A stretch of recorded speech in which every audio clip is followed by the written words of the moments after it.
Assalamu alaikum. Welcome to New Wave Global. I'm Rabia Mehmood. New Wave Global is an independent news site which looks at the world through a South Asian lens and relies on your support. Please do like, subscribe, comment, and engage with our work. Today, we are going to be speaking about the Kurram Agency.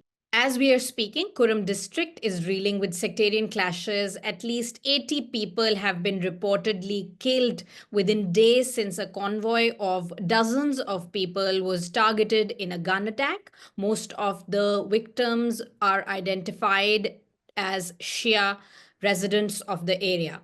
More than 150 people have been injured.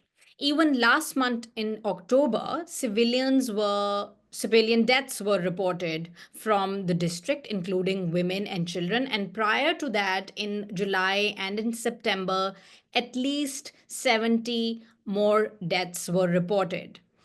And the district has been engulfed in this violent cycle for years now. This dispute is sectarian in nature, but it's also linked to land. But it has been difficult for the rest of the country to understand what exactly is unfolding for a number of reasons. And one of the reasons is that it's not a very accessible place, or it's not a priority for news organizations in the way it should be, or even our government. To speak more about this, we have with us Zia Ur Rahman, who is a senior journalist and an author and a researcher. He's a contributor for the New York Times, and he also writes regularly for other publications, including Dawn, the Friday Times, and Asia Nikkei. Zia has also extensively traveled in the region, in Khyber Pakhtunkhwa, in Afghanistan, and in Balochistan, and has written research papers for various policy institutes from the region about the conflict in the region. Zia, welcome to the show on such short notice. You are traveling at the moment in Balochistan, and from where you're speaking to us, the internet is quite patchy. There are disruptions, so we appreciate it that you're speaking to us. In fact, internet is quite terrible across Pakistan at the moment. So that's why I'm sharing it, so that our viewers understand that the quality of the video is going to be a bit weird. So back to our topic. Zia, can you please tell us as to what is the nature of the dispute and what is happening in Kurram district, looking at the history of the conflict in the region, please? Yeah, thank you, Rabia. I think it is not the first time that Kurram agency has been facing such type of violence. It has an history, decades old history. We have seen that. First of all, we have to understand where the Kurram is situated. It is basically on the corner, on the border of the Afghanistan, which share border with the three provinces of Afghanistan. And also, the other distinction is that the 45% of the population of this district is Shia. So, so in the past, we have seen many disputes, particularly during Muharram and other religious events between the Shia and the Sunni communities. But we have seen this violence regularly since 2001. I'm just going a little bit back to 1979, when Soviet forces came to Afghanistan, and when Shia revolution came to Iran. These two events basically impacted Kurram dynamics hugely. Before it, as I told, that there was some instances of violence between the two communities, or during the Muharram and other. But after these two events in 1979, first we have seen influx of the Sunni refugees into Kurram, and when they came, Pakistan and the United States established their own Mujahideen camps in Kurram to send fighters against Soviet Union. Soviet forces, number one. Number two, when the Shia Inqilab came in Iran, so the cleric, Alama Ariful Hussein al-Husseini, he was from Parachinar. He became the wakil, or the main representative of the Khomeini in Pakistan. So he radicalized entire Shia politics in Pakistan. So these two events were very important. Then we have seen that there was violence in 1986. So these two events in 1979 in Iran and Afghanistan, it's impacted the dynamics of the Kurram very hugely. Number one, influx of the Sunni refugees from Afghanistan neighboring provinces to the Kurram. They arrived in the ten of thousands, and they started cultivating the lands of Shia tribe, mainly Turi, which is 100% Shia tribe, and they have less population, but the land they have huge land. And second was Iranian revolution, which basically uh, impacted the Kurram population because Allama Ariful Hussain Husseini, he was from Parachinar, and he was the second, he was the key rep of the Khomeini in Pakistan. So he entirely recognized the Shia products in Pakistan, and he formed TNFJ, Tehreek-e-Nifad Jafriya Pakistan, the Shia political party. So then we have seen one violence in 1986. So as you know that the Parachinar has been divided into three parts. One is Upper Kurram, where the Parachinar is situated. It is basically Shia majority and with Sunni minority. And the second is Lower Kurram, where Sada is the headquarter, which is Sunni majority town, but with small Shia pocket. So what happened in 1986 violence?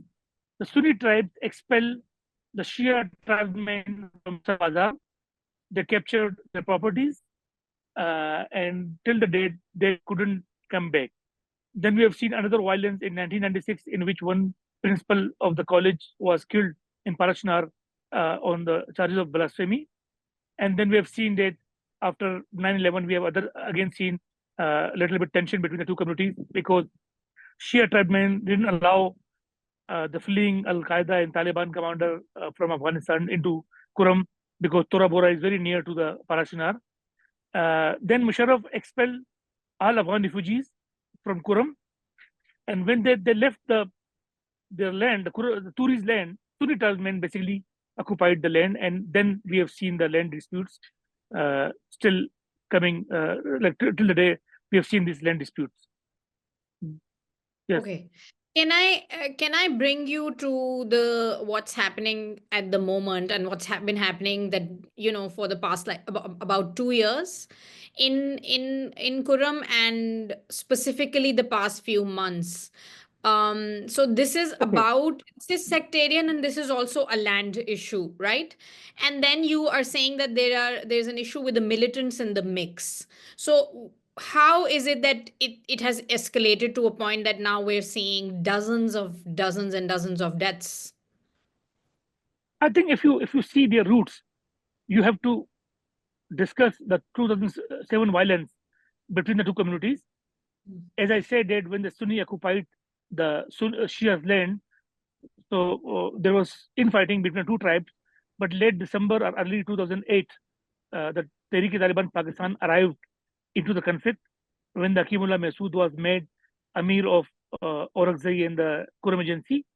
And then we have seen that a violence that torched several villages, killed thousands of people, and it basically shut down the Tal Parashina road, which basically connects Kurram Agency with the rest of the country. It was closed for 4 years, and it forced basically the Shia tribesmen to go to Peshawar via Afghanistan. It was a very dangerous Mm. route.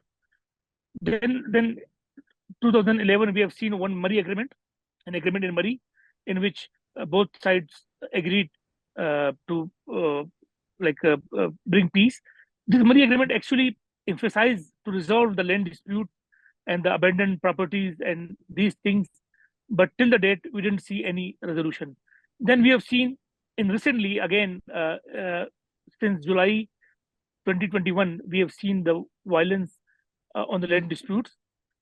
How it starts basically, while it is issue between the villagers in a village, between the Shia and the Sunni villagers, but when there is one violence, they use the sect just to make Mm. the issue district wise, and such such a way the violence go from one village to entire district. We have seen it to 2021, 2022, last year and this year, and sometimes they attack on the convoys on the main road. Sometimes they attack on each other using heavy machinery and weapons. So yeah. They have a lot of weapons. There is access to weapons that people have, and Human Rights Commission of Pakistan has also just in a recent statement after the attack on this convoy, has issued the problem of access to weapons and presence of militants and trained fighters in amongst the two warring factions. Can you speak to us about that? Yeah, so as I told you that the Kurram agency is very next to the Afghanistan border. Kabul is very 100 kilometers from Parachinar. So after the Taliban captured Afghanistan, now we have seen the flow of the weapons left by the Afghan forces, entire former tribal areas, including Kurram. So weapon is not a big thing for these residents. And also we have seen that the state rate is very weak from the beginning till now. The HRCP mentioned the trained fighter. The organization is right because from both sides we have seen the usage of the trained fighter.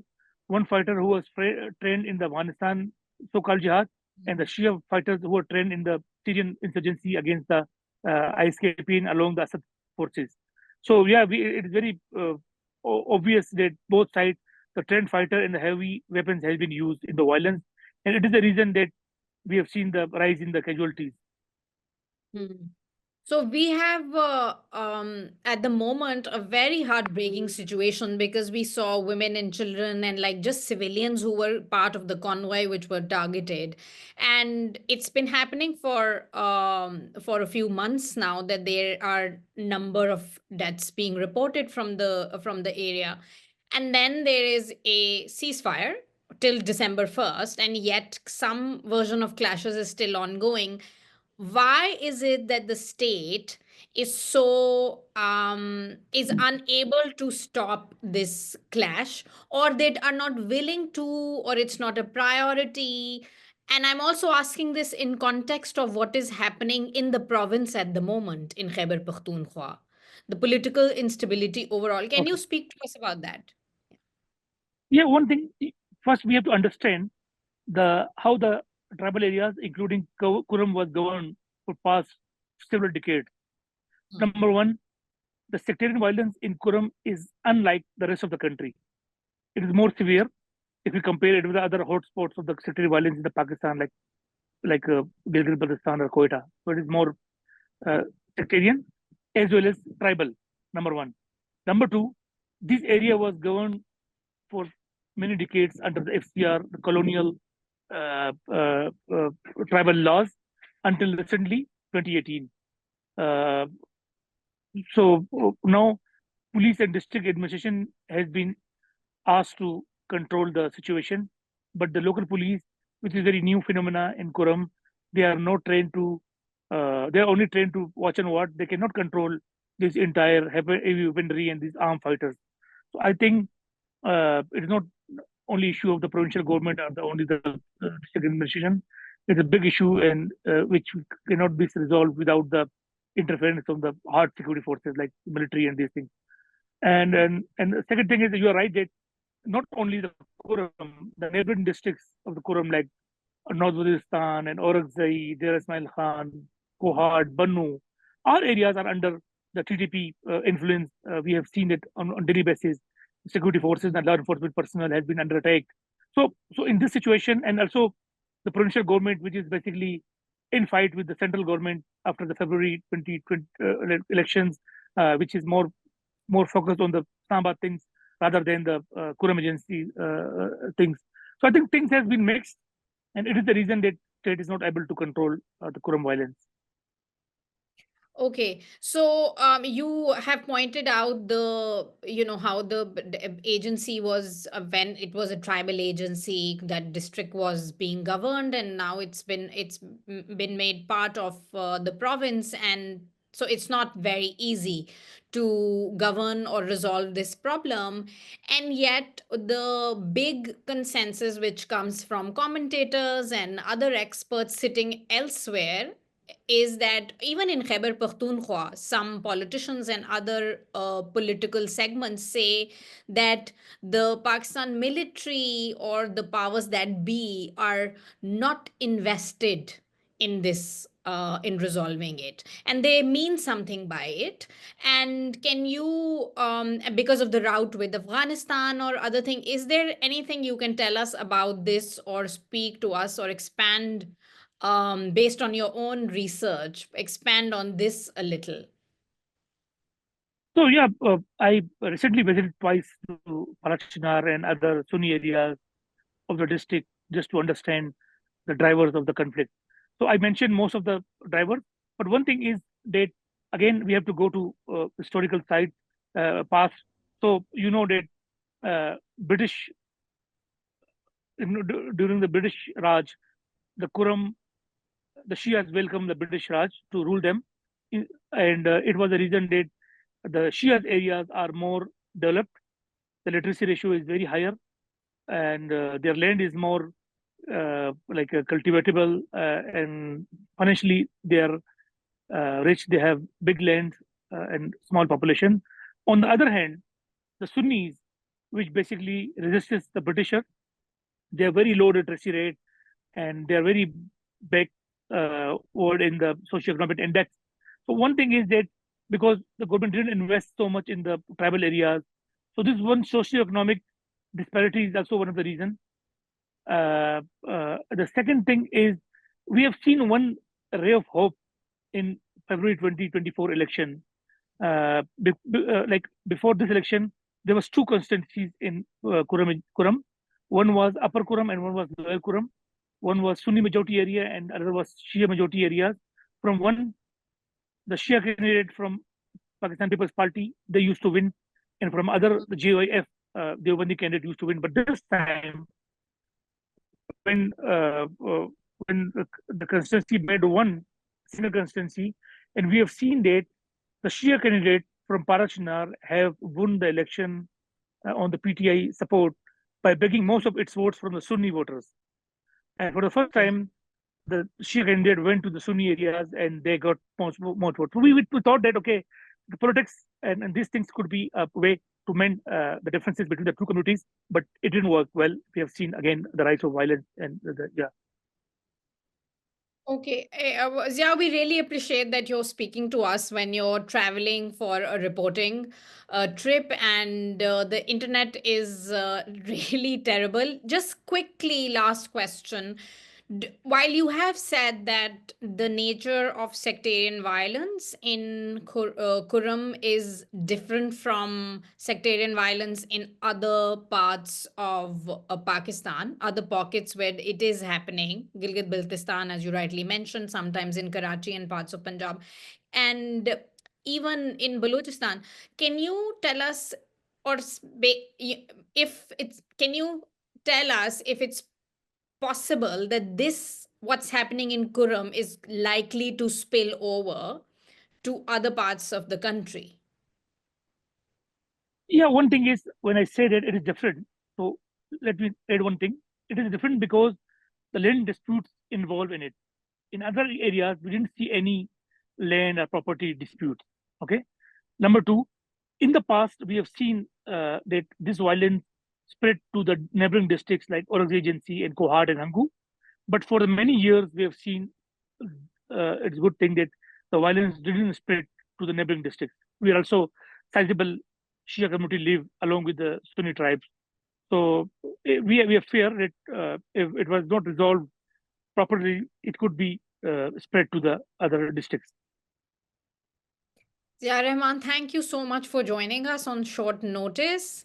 And thank you to our viewers for watching. Khuda Hafiz. Yeah, thank you. Thank you.